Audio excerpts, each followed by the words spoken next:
Hello my dear friends, welcome back to my YouTube channel Raj science classes में prince Raj आप सभी का एक बार फिर से राज साइंस क्लासेस में स्वागत करता हूं और उम्मीद करता हूं कि आप सभी जो है हमारा पीछे का वीडियोस देखे हुएगा। अगर नहीं देखिए हमारे चैनल पे पीछे के वीडियोस तो हमारे चैनल के प्लेलिस्ट में हमारे वीडियोज़ हैं, आप सभी चाहे तो वहाँ पर जाकर देख सकते हैं। और जैसा कि आप सभी जानते हैं कि बहुत ही इंपॉर्टेंट टॉपिक के साथ हर बार की तरह इस बार भी हम आप लोगों के बीच आ रहे हैं, क्योंकि हम लोगों को बहुत टाइम मिल चुका है। अब हम लोगों को 2023 के नहीं 2023 की एग्जाम की शुरुआत के लिए इसकी तैयारी करने के लिए, ठीक है। तो इसलिए हम स्लो चल रहे हैं, लेकिन एक एक टॉपिक को पढ़ा रहे हैं। थोड़ा सा स्लो चलेंगे, नहीं कहते देर आए पर दुरुस्त आए, ठीक है। जल्दी का काम शैतान का होता है, ठीक है। चलिए आज की इस वीडियो में हम लोग जानेंगे चिन्ह परिपाटी क्या होता है, अवतल दर्पण की फोकस दूरी, इसके बारे में सुने होइएगा। अवतल दर्पण, उत्तल दर्पण, इस सब की फोकस दूरी क्या होती है, धनात्मक, ऋणात्मक, फलना चिलना। प्रतिबिंब की दूरी माइनस में हो जाती है, लेकिन वस्तु की दूरी कभी माइनस में नहीं होती है। ऐसा क्यों होता है ये हम जानेंगे।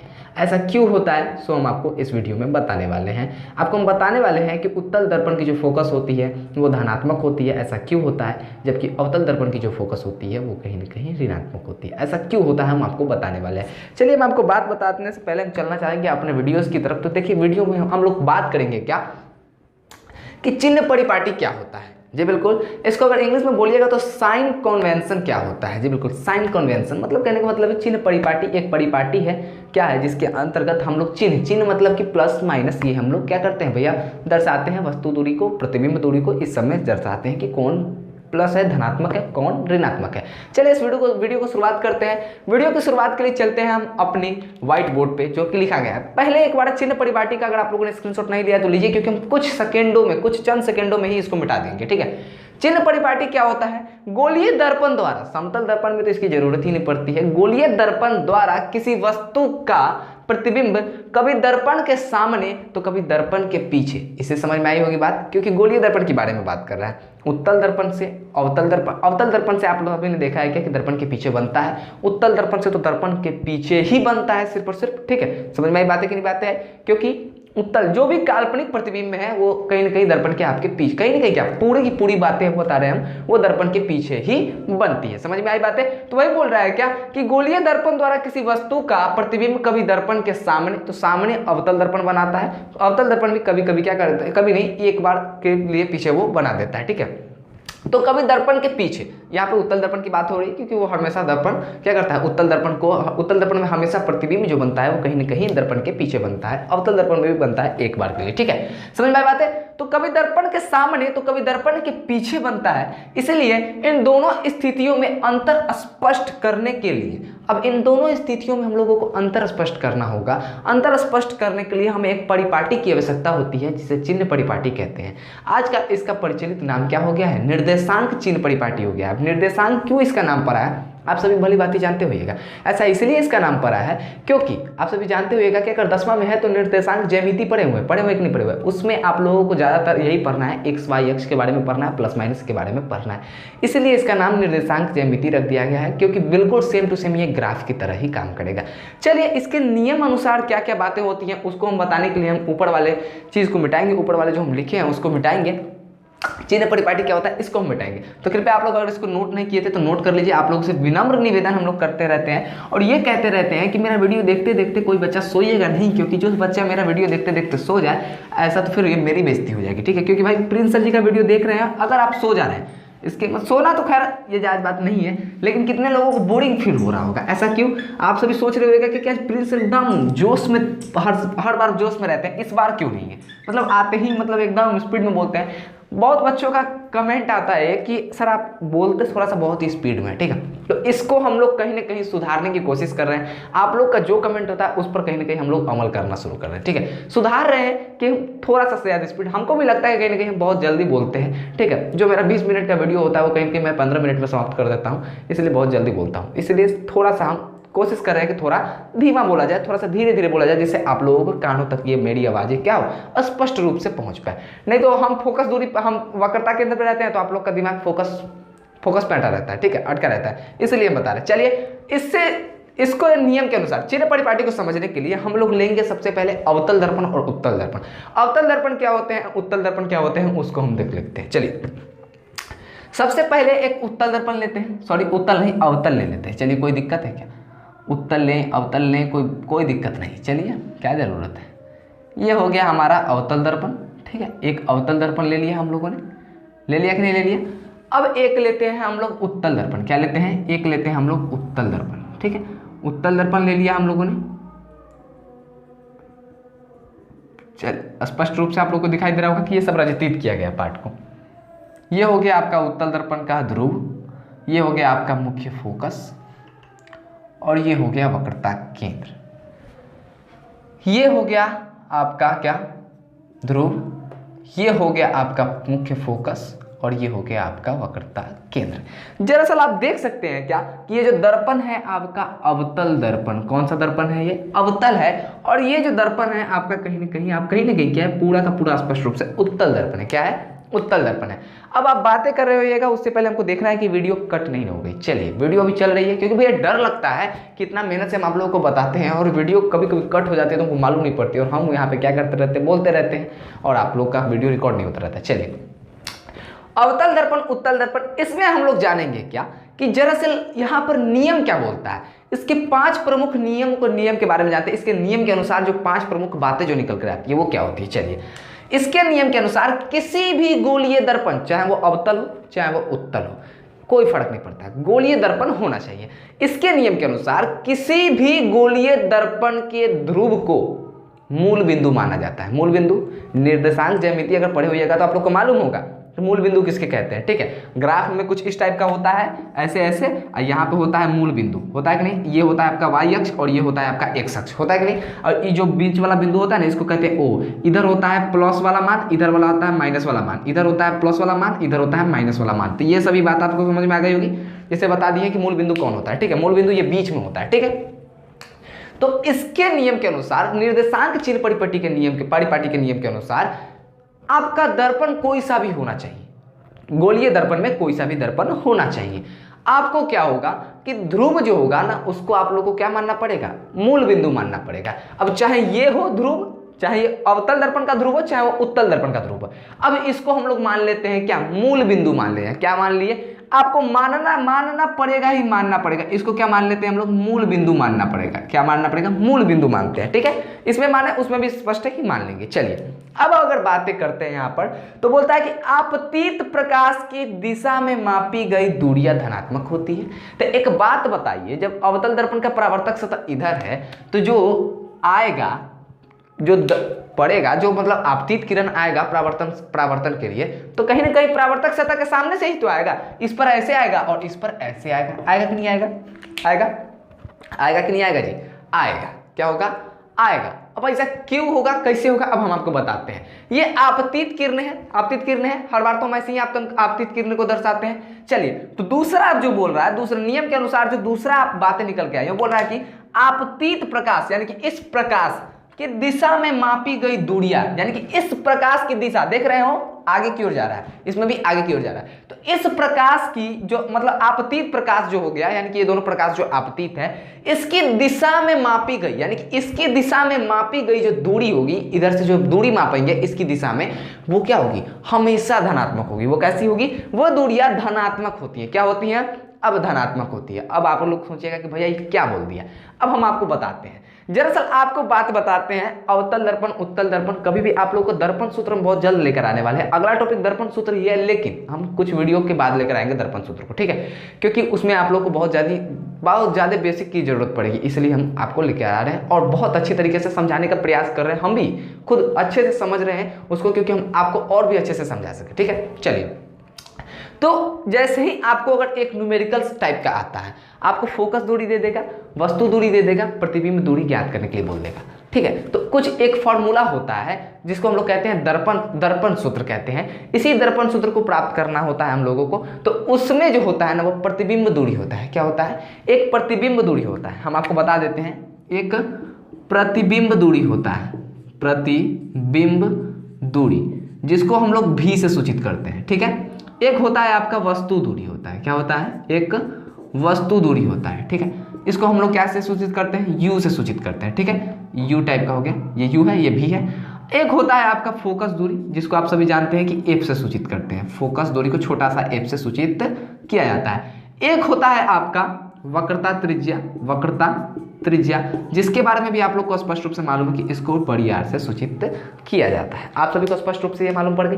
अब यही वक्रता त्रिज्या और यही जो आप जैसा कि देख सकते हैं वस्तु दूरी प्रतिबिंब दूरी जो होती है वो धनात्मक होती है कि ऋणात्मक होती है, हम लोग इसी तरह इसी के लिए ये है नियम। ठीक है, तो दूसरा नियम बोल रहा है कि आपतित प्रकाश की किरण, तो दो किरणें आपतित हो रही है, इन दोनों आपतित किरणों की अगर दिशा में अगर किसी वस्तु का प्रतिबिंब हो, किसी वस्तु की दूरी हो, किसी प्रतिबिंब की दूरी हो, तो किसी फोकस की दूरी हो, किसी वक्रता केंद्र की दूरी हो, तो वह सभी क्या हो जाएगी, धनात्मक हो जाएगी। अब बताते हैं हम आपको उत्तल दर्पण में। ठीक है, उत्तल दर्पण की फोकस दूरी दरअसल होती है यहां से यहां तक। कहां से कहां तक, यहां से लेकर यहां तक होती है इसकी उत्तल दर्पण की फोकस दूरी।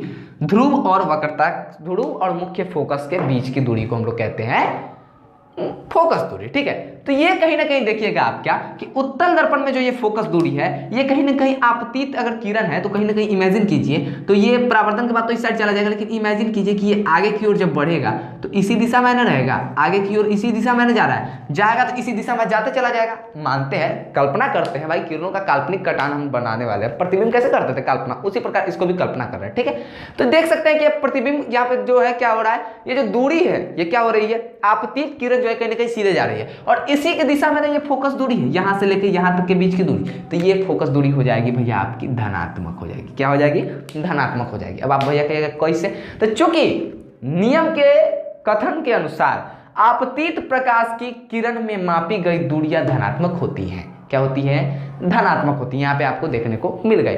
अब आती है वक्रता त्रिज्या की बातें।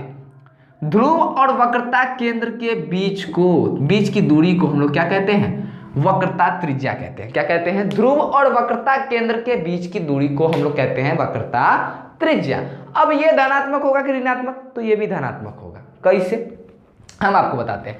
आपतित प्रकाश है, इसकी दिशा देख रहे हैं आप सभी, कल्पना किए तो कैसे जा रही है, इसकी दिशा, इसी की दिशा में मापी गई दूरी जो होती है धनात्मक होती है। तो हमको ध्रुव से वक्रता केंद्र के बीच की दूरी को मापना है, तो ध्रुव से वक्रता केंद्र की दूरी जा रहे हैं कि नहीं जा रहे हैं, तो उसी दिशा में जा रहे हैं कि नहीं जा रहे हैं। तो जब वक्रता केंद्र की ओर जा रहे हैं, ध्रुव से वक्रता केंद्र के ओर हम जा रहे हैं, तो दूरी किस में मापा रहा है, आपतित किरण की दिशा में तो मापा रहा है ना, मतलब जैसे आपतित किरण आ रही है उसी की दिशा में मापा जा रहा है दूरियों को, तो ये दूरी भी जो हो जाएगी, ये वक्रता त्रिज्या भी आपकी क्या हो जाएगी, धनात्मक हो जाएगी, धनात्मक हो जाएगी।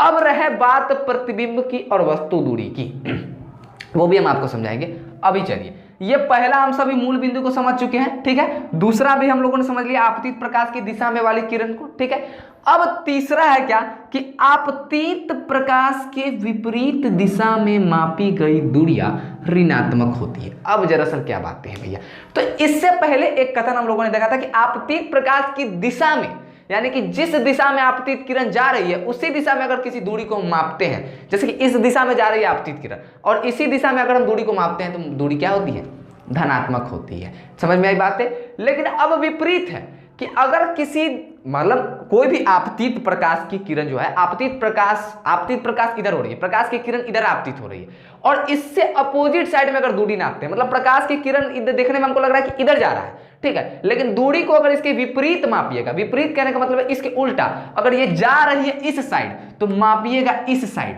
तब आपकी दूरी क्या हो जाएगी, ऋणात्मक हो जाएगी, जो कि आपको अवतल दर्पण में देखने को मिलेगा ही मिलेगा। अब कैसे, उत्तल दर्पण का फोकस तो दर्पण के पीछे था, तो यहां से देख रहे हैं प्रकाश की किरण आ रही है, तो देख रहे हैं इसी की दिशा में दूरी को माप लिए हम लोग, इसी की दिशा में दूरी को, इसको मापने के लिए, फोकस दूरी को मापने के लिए यहां गए, वक्रता त्रिज्या को मापने के लिए यहां गए, मतलब कि आपतित प्रकाश की किरण के ही दिशा में बढ़ते चले गए। लेकिन अवतल दर्पण में जो फोकस दूरी को मापिएगा तो देख सकते हैं क्या कि आपका जो आपतित प्रकाश की जो किरण है वो इस साइड है। अगर इमेजिन कीजिएगा तो ये देखिए कुछ इस टाइप से चीरते के चला जाएगा, डॉट डॉट लाइन बना दिए हम, देखिए डॉट डॉट लाइन बन गया, इस साइड से इसको चीरता हुआ चला जाएगा कि नहीं चला जाएगा आगे। तो ये देखिए कहीं ना कहीं अगर यहाँ पे फोकस होता तो कहीं ना कहीं दूरियां मेरे धनात्मक होती, क्योंकि आपतित किरण की दिशा में होता। लेकिन अब हमको फोकस दूरी ज्ञात करना है, तो फोकस दूरी क्या है भैया, ये है आपका f, छोटा सा f, जिसको हम लोग फोकस दूरी कहते हैं। तो कहीं ना कहीं आप देखिए क्या कभी भी दूरियां जो होती है वो मूल बिंदु से मापी जाती है। मूल बिंदु कहने का मतलब है ध्रुव से मापी जाती है यहाँ पे।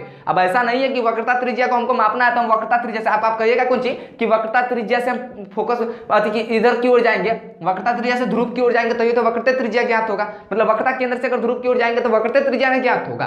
तो इसको हम माइनस में काहे नहीं लिख सकते हैं, क्योंकि आपतित किरण तो इधर है, हम जा रहे हैं इधर। तो भैया आप गलत हैं, नियम गलती नहीं ले सकते हैं, क्योंकि एक नियम होता है कि दर्पण में अगर आपको मापना है किसी भी, देखिए जैसे कि निर्देशांक ज्यामिति में भी आप पढ़े होंगे, कोई भी दूरी जो होती है वो मूल बिंदु से मापी जाती है, मूल बिंदु से, यानी कि यहीं से आपको शुरुआत करना है। कहीं पर भी जाना है ना तो आपको यहीं से, इधर जाना है तो यहीं से, इधर जाना है तो यहीं से, इधर जाना भी है तो यहीं से, ठीक है, मतलब मूल बिंदु से। और ध्रुव हमारा दर्पण का जो ध्रुव है वो मूल बिंदु है, तो यहीं से ना हम लोग जाएंगे, तो इसीलिए इधर से जा रहे हैं, ठीक है। और इस बार भी इधर से जा रहे हैं, मेरी कोई दुश्मनी नहीं है अवतल दर्पण और उत्तल दर्पण से। बात आई समझ में कि हम इसको प्लस बना दिए, इसको निगेटिव बना देंगे, ठीक है। ये नियम बोलती है कि किसी भी दूरी को मापना हो, दर्पण की अगर दूरी में किसी भी को मापना हो तो आपको ध्रुव से मापना पड़ेगा, यानी कि मूल बिंदु से ही मापना पड़ता है। समझ में आई बात है?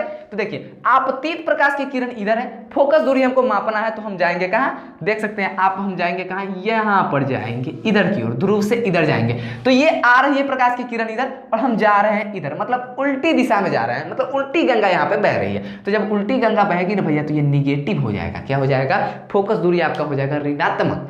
अवतल दर्पण की फोकस दूरी हो गई भैया आपकी फुल 100% गारंटी है, ऋणात्मक हो गई। हो गई क्या? हुई कि नहीं हुई? हो गई। चलिए अब बात करते हैं इसके नियम से। ये हमारा क्लियर हो गया। पहले तो हुआ वक्रता केंद्र का, वक्रता केंद्र से अब चलते हैं। अब यहां से वक्रता केंद्र से ध्रुव के बीच की दूरी को हम लोग क्या कहते हैं भैया? वक्रता त्रिज्या कहते हैं। इसकी भी दूरी मापेंगे तो सेम इसी प्रकार ध्रुव से इधर की ओर जाएंगे वक्रता केंद्र के बीच, तो हमारा निकलेगा दूरी। क्या निकलेगा? दूरी निकलेगा, वक्रता त्रिज्या, वक्रता केंद्र तक का दूरी, जिसको हम लोग कहते हैं वक्रता त्रिज्या कहते हैं। बात आई स्पष्ट हुई? वीडियो कटवट नहीं रहा है? नहीं, चलिए वक्रता त्रिज्या हो गई है, बात आई समझ में आ गई, वक्रता त्रिज्या हुआ।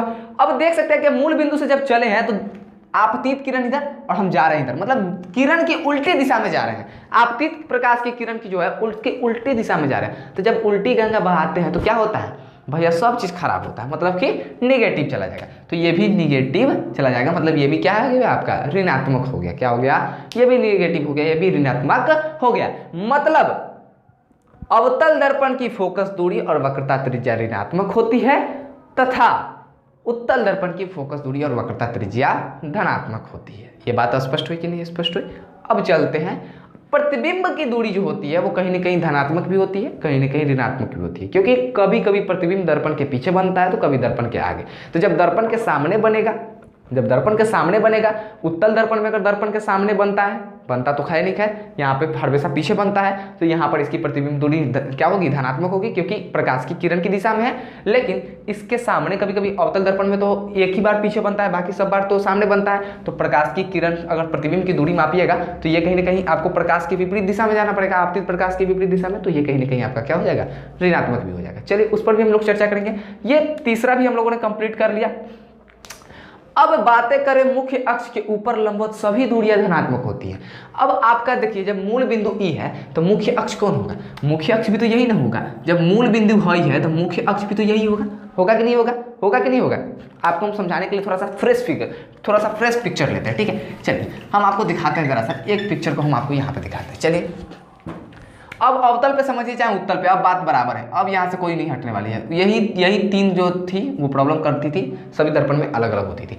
अब ये सब एक के होगा। ये देखिए, यह है आपका दर्पण में ध्रुव, यह है आपका मुख्य फोकस, ये है आपका वक्रता केंद्र, ठीक है। अब वक्रता देखिए, ये मूल बिंदु आपका हो गया, हुआ कि नहीं है? ये क्या है आपका? मूल बिंदु है। क्या है? मूल बिंदु, क्योंकि दर्पण के ध्रुव को मूल बिंदु माना जाता है, इसका पहला नियम है, ठीक है। और सभी दूरियां जो मूल बिंदु से ही मापी जाती है। तो दर्पण को ध्रुव मानिएगा, दर्पण के ध्रुव को अगर मूल बिंदु मानिएगा तो सभी दूरियां तो मूल बिंदु से मापी जाती है, यानी कि ध्रुव से ही तो मापी जाएंगे। चलिए अब बातें करते हैं क्या मुख्य अक्ष के ऊपर। ये हो गया आपका, जब जिस अक्ष पर मूल बिंदु होती है वही तो मुख्य अक्ष हो जाता है ना। तो मुख्य अक्ष किस बिंदु पे है? मुख्य अक्ष, ये देख सकते हैं। अब मुख्य अक्ष किसको कहते हैं हम लोग? मुख्य अक्ष या प्रधान अक्ष किसको कहते हैं? तो भैया दर्पण के ध्रुव और वक्रता केंद्र को मिलाने वाली रेखाखंड को हम लोग क्या कहते हैं भैया? प्रधान अक्ष या मुख्य अक्ष कहते हैं। समझ में आई बातें? तो यहाँ पर देख सकते हैं कि ये वक्रता केंद्र है आपका, ये है आपका ध्रुव, ये दोनों को मिलाया है तो वक्रता केंद्र और ध्रुव के मिलाने वाली रेखा को हम लोग कहते हैं क्या? दर्पण का मुख्य अक्ष या मुख्य अक्ष या फिर प्रधान अक्ष बोल सकते हैं। तो ये बोल रहा है कि मुख्य अक्ष के ऊपर यानी कि इसके ऊपर लंबवत करने का मतलब कि एकदम सीधा, लंबवत करने का मतलब कि 90 डिग्री का कोण बनाकर सभी दूरियां धनात्मक होती है। क्या होती है? अब ऐसा नहीं कि इसके ऊपर कह दिया तो आप ऐसे दूरी मापिए, तो ऐसे दूरी मापिएगा तो ऐसा दूरी नहीं धनात्मक होगा। ठीक है, दूरी आपको मापना है तो आपको इसके लंबवत मापना पड़ेगा, यानी कि कुछ इस टाइप का, जैसे कि ये मेरा वस्तु है। क्या है? वस्तु है। ठीक है, वस्तु है। अब कहीं ना कहीं इसका वस्तु जो होगा, अब देखिए ये जो है आपका कहाँ पे वस्तु बना हुआ है, मानते हैं कि ये वस्तु अनंत पे बना हुआ है। मेरा कहाँ बना हुआ है?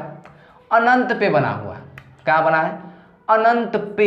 ये वस्तु मेरा अनंत पे है, तो इस वस्तु की दूरी मापना है कहाँ से? मूल बिंदु के लंबवत मापेंगे, तो जहां पर होगा मूल बिंदु यहाँ पे, यहाँ से यहाँ तक का दूरी माप लेंगे, क्या निकल जाएगा हमारा? यानी कि मूल बिंदु नहीं भैया, मुख्य अक्ष के ऊपर लंबवत सभी दूरियां क्या होती है, जो मापी गई दूरियां होती है वो धनात्मक होती है। तो यहाँ पर के लिए वस्तु दूरी धनात्मक हो गई कि नहीं हो गई? वस्तु दूरी जो होती है कहीं ना कहीं आपकी वस्तु की दूरी नहीं, वस्तु की ऊंचाई जो होती है, एच जो होती है, हाइट होती है, कहीं ना कहीं वो लंबाई, ऊंचाई जो होती है वो क्या होती है भैया आपका? वो कहीं ना कहीं आपका धनात्मक ही होती है, पॉजिटिव ही होती है। समझ में आई बात है कि नहीं आई? पॉजिटिव होती है। यहाँ पर देख सकते हैं वस्तु दूरी आपका पॉजिटिव आ गया। अब इसके प्रतिबिंब के बारे में बात करें, अब वस्तु दूरी तो हो गई, प्रतिबिंब दूरी के बारे में बात करें, प्रतिबिंब की ऊंचाई के बारे में बात करें। प्रतिबिंब दूरी को छोड़िए, प्रतिबिंब की ऊंचाई के बारे में, प्रतिबिंब दूरी वस्तु दूरी तो आप सभी समझते हैं। प्रतिबिंब की ऊंचाई के बारे में बात करें तो प्रतिबिंब की ऊंचाई कभी निगेटिव भी होती है, कभी पॉजिटिव भी होती है। देखिए यहाँ पे कैसे, देखिए बताते हैं हम आपको क्या, कि कभी कभी प्रतिबिंब उल्टा भी बनता है, ऐसे बन जाएगा कभी ये, अरे इसी की बात बताए तो मुख्य फोकस पर बनता है लेकिन बहुत छोटा बनता है। ठीक है, अगर कभी कभी अगर आप वक्रता केंद्र पर ले लीजिए इसको, तो ये क्या बन जाएगा? इसका प्रतिबिंब वक्रता केंद्र पर बनेगा लेकिन नीचे की ओर बनेगा, तो ये देख सकते हैं। और इसके अब पांचवा नियम अगर देखिएगा तो मुख्य अक्ष के नीचे लंबवत सभी दूरियां मापी गई दूरियां ऋणात्मक मानी जाती है। तो ये मुख्य अक्ष है, इसके नीचे जो दूरी मापेंगे वो क्या होगा? ऋणात्मक है ना होगा। तो ये पूरा स्पष्ट हुआ कि नहीं हुआ? स्पष्ट हुआ? उम्मीद करते हैं आप लोगों के हर टॉपिक के लिए अलग अलग वीडियो बनाने की कोशिश करते हैं। जो टॉपिक बहुत बड़ा होता है उसको एक वीडियो में समेटने का काम करते हैं, जो टॉपिक छोटा होता है उसको एक ही वीडियो में 2-3 टॉपिक्स को ले लेते हैं। ठीक है, तो देखिए ये मुख्य अक्ष, ये क्या था आपका? निर्देशांक परिपाटी था। क्या था? निर्देशांक परिपाटी था। क्या था? निर्देशांक चिन्ह परिपाटी था। ठीक है, साइन कॉन्वेंसेशन था। ठीक है, तो आपको यहाँ से स्पष्ट हो गया होगा कि फोकस दूरी क्या इसकी धनात्मक होती है, किसकी ऋणात्मक होती है, आप लोग स्पष्ट भी कर सकते हैं कहीं ना कहीं। ठीक है, तो आप लोग उम्मीद करते हैं कि आप लोग इस वीडियो को शेयर कीजिएगा। मैं प्रिंस राज विदा लेता हूं, फिर मिलूंगा एक नए वीडियो में एक नए जोश के साथ। तब तक के लिए जय हिंद, जय भारत।